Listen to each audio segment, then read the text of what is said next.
श्रीगणेशाय नमः। नारद उवाच प्रणम्य शिरसा देवं गौरीपुत्रं विनायकं भक्तावासं स्मरेन्नित्य आयुः कामार्थसाधये। प्रथमं वक्रतुण्डं च एकदन्तं द्वितीयकं तृतीयं कृष्णपिङ्गाक्षं गजवक्त्रं चतुर्धकं लम्बोदरं पञ्चमं च षष्ठं विकटमेव च सप्तमं विघ्नराजेन्द्रं च धूम्रवर्णं तथाष्टमं नवमं फालचन्द्रं च दशमं तु विनायकम् एकदंसं गणपतिं द्वादशं तु गजाननं द्वादशैतानि नामानि त्रिसन्ध्यं यः पठेन्नरः न च विघ्नभयं तस्य सर्वसिद्धिकरं प्रभो। विद्यार्थी लभते विद्यां धानार्थी लभते धनं पुत्रार्थी लभते पुत्रार्मोक्षार्थी लभते गतिं। जपेत् गणपतिस्तोत्रं षड्भिर्मासैः फलं लभेत् संवत्सरेण सिद्धिं च लभते नात्र संशयः। अष्टभ्यो ब्राह्मणेभ्यश्च लिखित्वा यः समर्पयेत् तस्य विद्या भवेत् सर्वा गणेशस्य प्रसादतः। श्रीगणेशाय नमः। नारद उवाच प्रणम्य शिरसा देवं गौरीपुत्रं विनायकं भक्तावासं स्मरेन्नित्य आयुः कामार्थसाधये।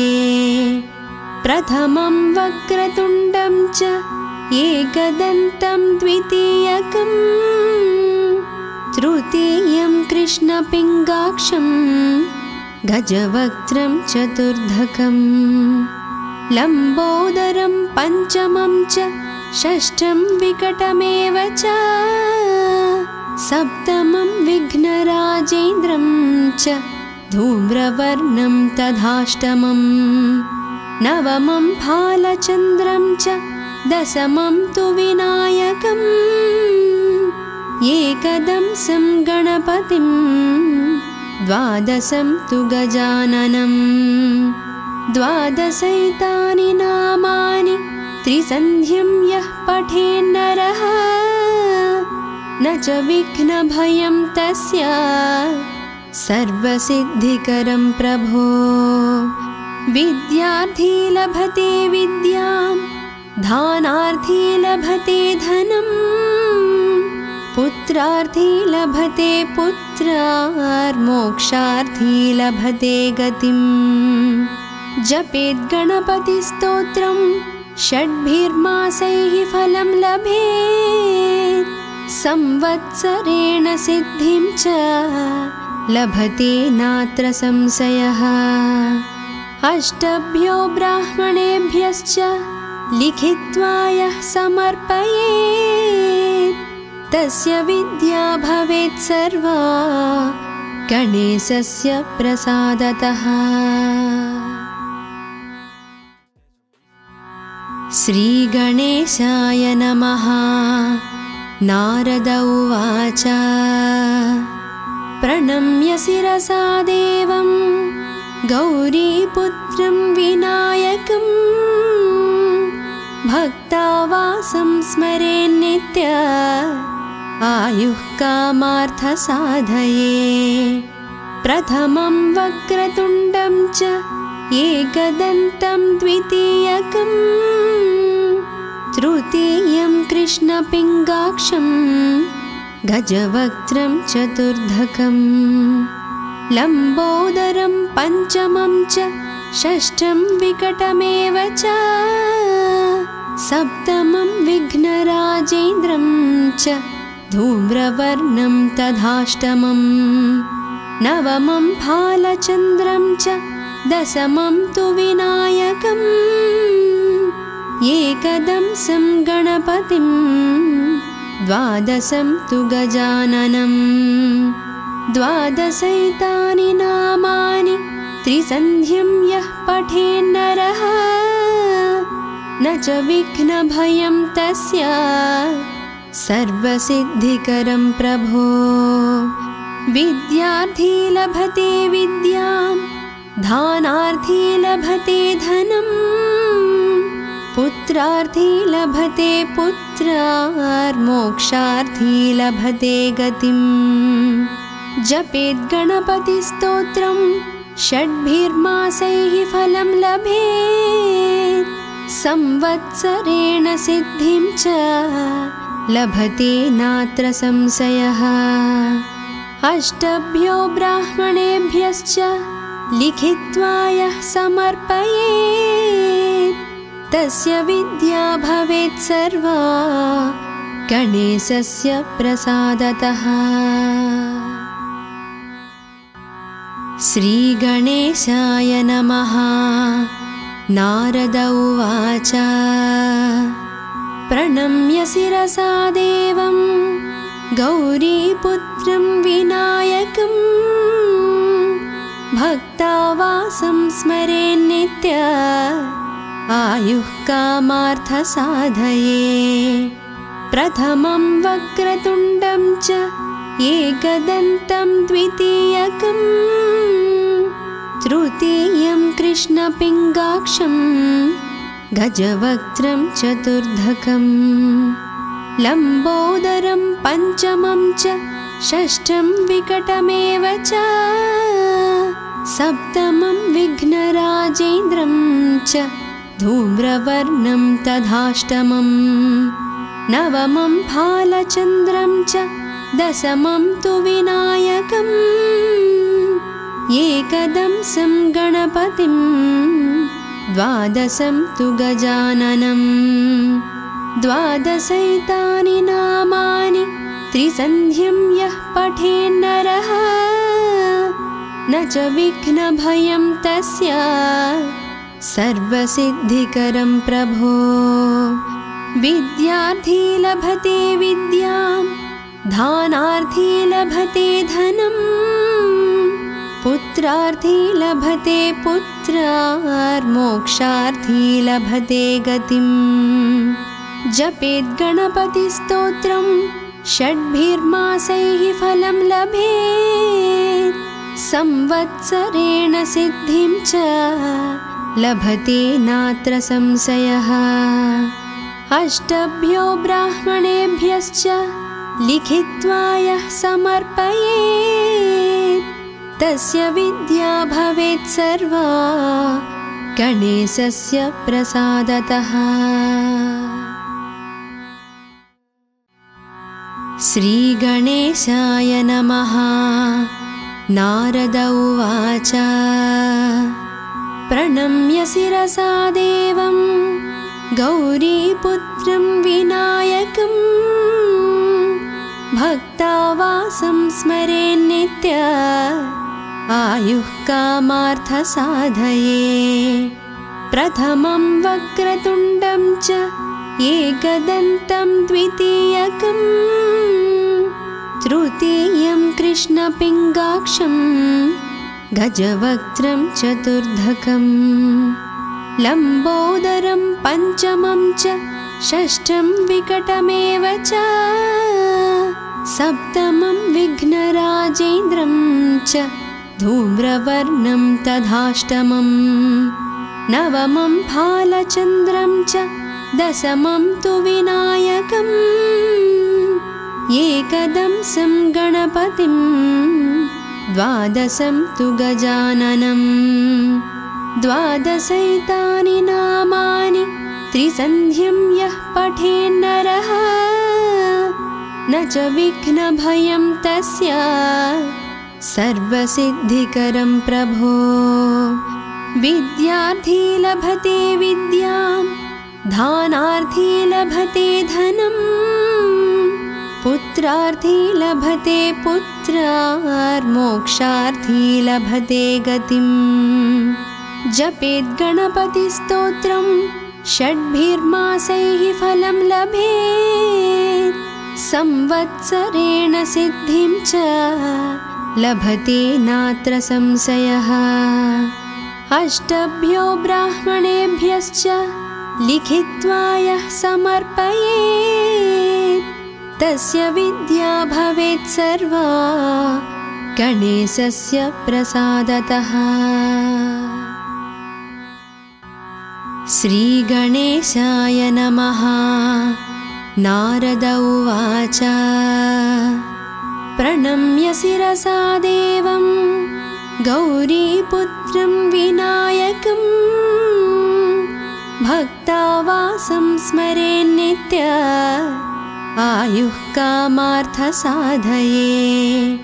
प्रथमं वक्रतुण्डं च एकदन्तं द्वितीयकं, तृतीयं कृष्णपिङ्गाक्षं गजवक्त्रं चतुर्धकं, लम्बोदरं पञ्चमं च षष्ठं विकटमेव च, सप्तमं विघ्नराजेन्द्रं च धूम्रवर्णं तथाष्टमं, नवमं भालचन्द्रं च दशमं तु विनायकम्, एकदंसं गणपतिं द्वादशं तु गजाननं। द्वादशैतानि नामानि त्रिसन्ध्यं यः पठेन्नरः, न च विघ्नभयं तस्य सर्वसिद्धिकरं प्रभो। विद्यार्थी लभते विद्यां, दानार्थी लभते धनं, पुत्रार्थी लभते पुत्रार्मोक्षार्थी लभते गतिम्। जपेत् गणपतिस्तोत्रं षड्भिर्मासैः फलं लभेत्, संवत्सरेण सिद्धिं च लभते नात्र संशयः। अष्टभ्यो ब्राह्मणेभ्यश्च लिखित्वा यः समर्पयेत्, तस्य विद्या भवेत् सर्वा गणेशस्य प्रसादतः। श्रीगणेशाय नमः। नारद उवाच प्रणम्य शिरसा देवं गौरीपुत्रं विनायकं, भक्तावासं स्मरेन्नित्य आयुः कामार्थसाधये। प्रथमं वक्रतुण्डं च एकदन्तं द्वितीयकं, तृतीयं कृष्णपिङ्गाक्षं गजवक्त्रं चतुर्धकं, लम्बोदरं पञ्चमं च षष्ठं विकटमेव च, सप्तमं विघ्नराजेन्द्रं च धूम्रवर्णं तथाष्टमं, नवमं भालचन्द्रं च दशमं तु विनायकम्, एकदंसं गणपतिं द्वादशं तु गजाननं। द्वादशैतानि नामानि त्रिसन्ध्यं यः पठेन्नरः, न च विघ्नभयं तस्य सर्वसिद्धिकरं प्रभो। विद्यार्थी लभते विद्यां, दानार्थी लभते धनं, पुत्रार्थी लभते पुत्रार्मोक्षार्थी लभते गतिम्।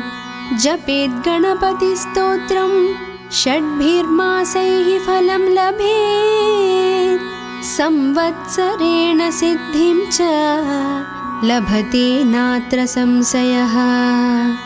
अष्टभ्यो ब्राह्मणेभ्यश्च लिखित्वा यः समर्पयेत्, तस्य विद्या भवेत् सर्वा गणेशस्य प्रसादतः। श्रीगणेशाय नमः। नारद उवाच प्रणम्य शिरसा देवं गौरीपुत्रं विनायकं भक्तावासं स्मरेन्नित्य आयुः कामार्थसाधये। प्रथमं वक्रतुण्डं च एकदन्तं द्वितीयकं तृतीयं कृष्णपिङ्गाक्षं गजवक्त्रं चतुर्धकं लम्बोदरं पञ्चमं च षष्ठं विकटमेव च सप्तमं विघ्नराजेन्द्रं च धूम्रवर्णं तथाष्टमं नवमं भालचन्द्रं च दशमं तु विनायकम् एकदंसं गणपतिं द्वादशं तु गजाननं द्वादशैतानि नामानि त्रिसन्ध्यं यः पठेन्नरः न च विघ्नभयं तस्य सर्वसिद्धिकरं प्रभो। विद्यार्थी लभते विद्यां दानार्थी लभते धनं पुत्रार्थी लभते पुत्रार्मोक्षार्थी लभते गतिं। जपेत् गणपतिस्तोत्रं षड्भिर्मासैः फलं लभेत् संवत्सरेण सिद्धिं च लभते नात्र संशयः। अष्टभ्यो ब्राह्मणेभ्यश्च लिखित्वा यः समर्पयेत् तस्य विद्या भवेत् सर्वा गणेशस्य प्रसादतः। श्रीगणेशाय नमः।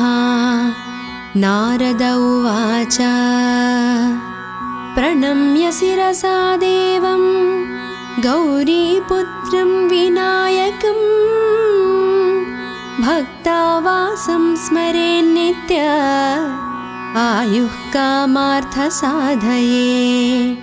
प्रथमं वक्रतुण्डं च एकदन्तं द्वितीयकं तृतीयं कृष्णपिङ्गाक्षं गजवक्त्रं चतुर्धकं लम्बोदरं पञ्चमं च षष्ठं विकटमेव च सप्तमं विघ्नराजेन्द्रं च धूम्रवर्णं तथाष्टमं नवमं भालचन्द्रं च दशमं तु विनायकम् एकदंसं गणपतिं द्वादशं तु गजाननं द्वादशैतानि नामानि त्रिसन्ध्यं यः पठेन्नरः न च विघ्नभयं तस्य सर्वसिद्धिकरं प्रभो।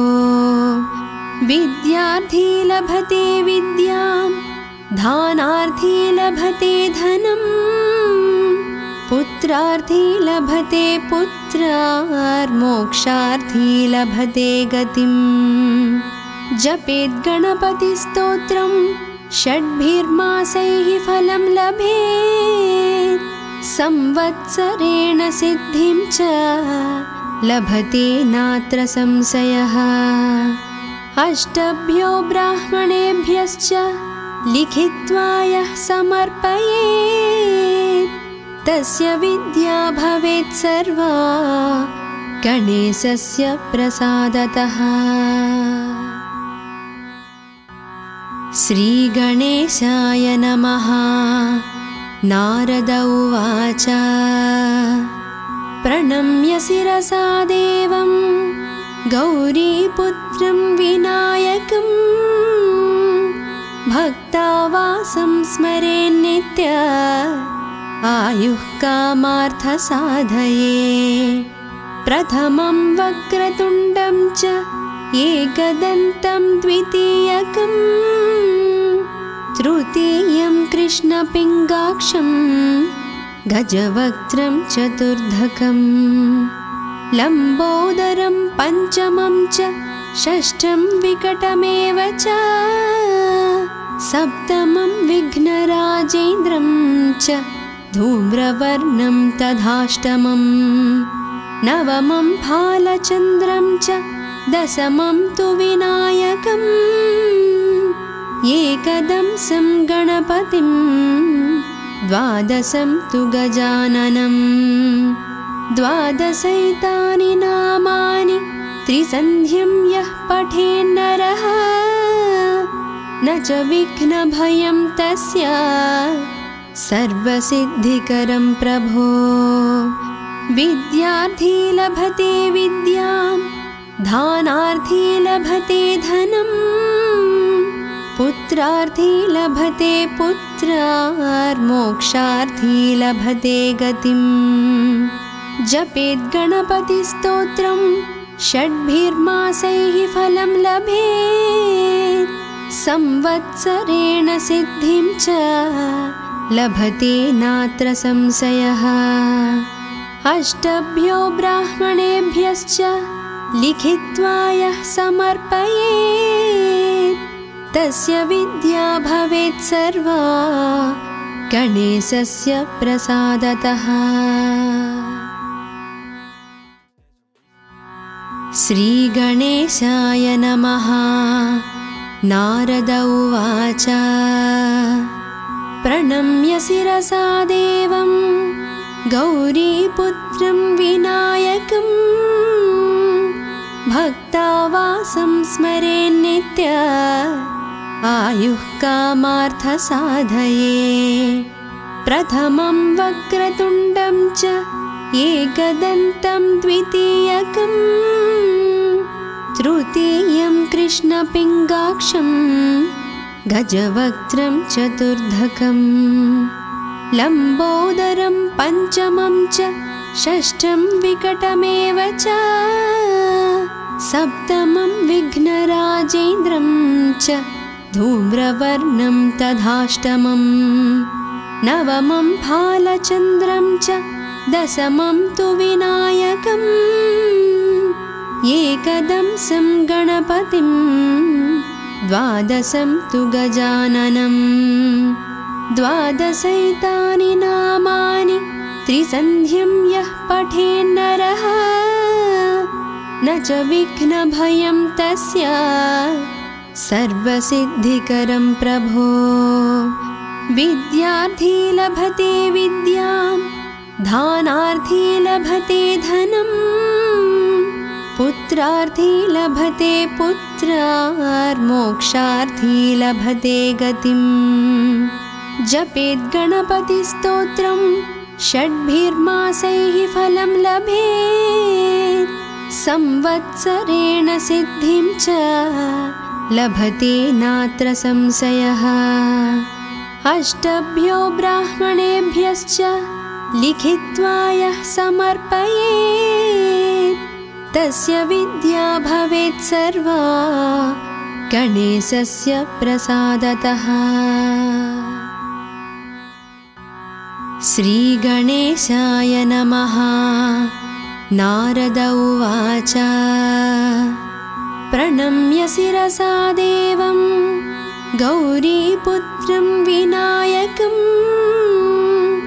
भक्तावासं स्मरेन्नित्य आयुः कामार्थसाधये प्रथमं वक्रतुण्डं च एकदन्तं द्वितीयकं तृतीयं कृष्णपिङ्गाक्षं गजवक्त्रं चतुर्धकं लम्बोदरं पञ्चमं च षष्ठं विकटमेव च सप्तमं विघ्नराजेन्द्रं च धूम्रवर्णं तथाष्टमं नवमं फालचन्द्रं च दशमं तु विनायकम् एकदंसं गणपतिं द्वादशं तु गजाननं द्वादशैतानि नामानि त्रिसन्ध्यं यः पठेन्नरः न च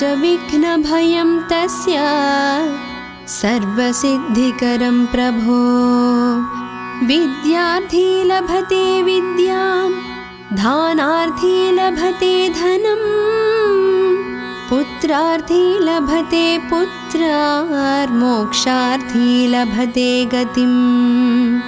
जपेद् गणपतिस्तोत्रं षड्भिर्मासैः फलं लभेत् संवत्सरेण सिद्धिं च लभते नात्र संशयः। अष्टभ्यो ब्राह्मणेभ्यश्च लिखित्वा यः समर्पयेत् तस्य विद्या भवेत् सर्वा गणेशस्य प्रसादतः। श्रीगणेशाय नमः।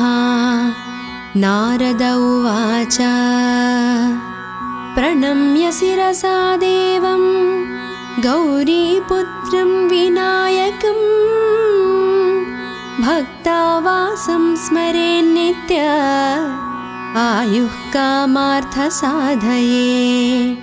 प्रथमं वक्रतुण्डं च एकदन्तं द्वितीयकं तृतीयं कृष्णपिङ्गाक्षं गजवक्त्रं चतुर्धकं लम्बोदरं पञ्चमं च षष्ठं विकटमेव च सप्तमं विघ्नराजेन्द्रं च धूम्रवर्णं तथाष्टमं नवमं भालचन्द्रं च दशमं तु विनायकम् एकदंसं गणपतिं द्वादशं तु गजाननं द्वादशैतानि नामानि त्रिसन्ध्यं यः पठेन्नरः न च विघ्नभयं तस्य सर्वसिद्धिकरं प्रभो।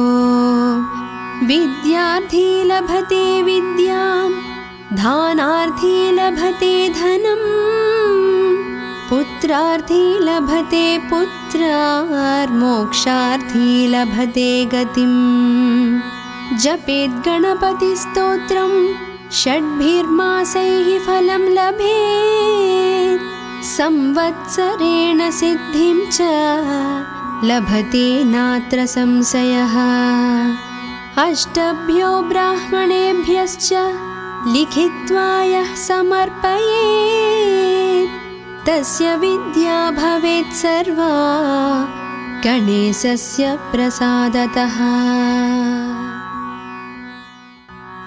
श्रीगणेशाय नमः। नारद उवाच प्रणम्य शिरसा देवं गौरीपुत्रं विनायकं भक्तावासं स्मरेन्नित्य आयुः कामार्थसाधये। प्रथमं वक्रतुण्डं च एकदन्तं द्वितीयकं तृतीयं कृष्णपिङ्गाक्षं गजवक्त्रं चतुर्धकं लम्बोदरं पञ्चमं च षष्ठं विकटमेव च सप्तमं विघ्नराजेन्द्रं च धूम्रवर्णं तथाष्टमं नवमं भालचन्द्रं च दशमं तु विनायकम् एकदंसं गणपतिं द्वादशं तु गजाननं द्वादशैतानि नामानि त्रिसन्ध्यं यः पठेन्नरः न च विघ्नभयं तस्य सर्वसिद्धिकरं प्रभो। विद्यार्थी लभते विद्यां धानार्थी लभते धनम् पुत्रार्थी लभते पुत्रार्मोक्षार्थी लभते गतिम्। जपेद् गणपतिस्तोत्रं षड्भिर्मासैः फलं लभेत् संवत्सरेण सिद्धिं च लभते नात्र संशयः। अष्टभ्यो ब्राह्मणेभ्यश्च लिखित्वा यः समर्पयेत् तस्य विद्या भवेत् सर्वा गणेशस्य प्रसादतः। श्रीगणेशाय नमः। नारद उवाच प्रणम्य शिरसा देवं गौरीपुत्रं विनायकं भक्तावासं स्मरेन्नित्य आयुः कामार्थसाधये।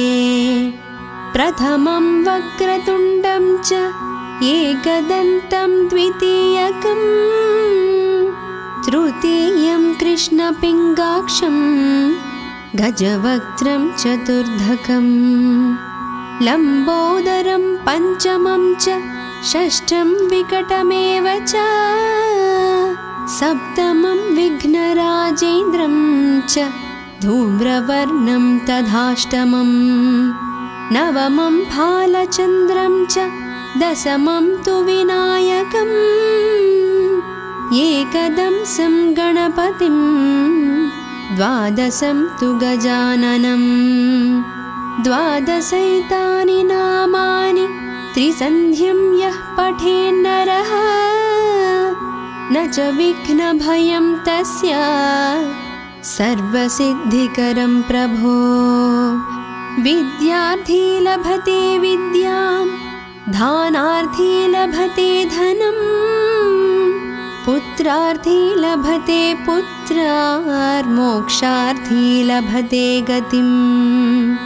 जपेत् गणपतिस्तोत्रं षड्भिर्मासैः फलं लभेत् संवत्सरेण सिद्धिं च लभते नात्र संशयः।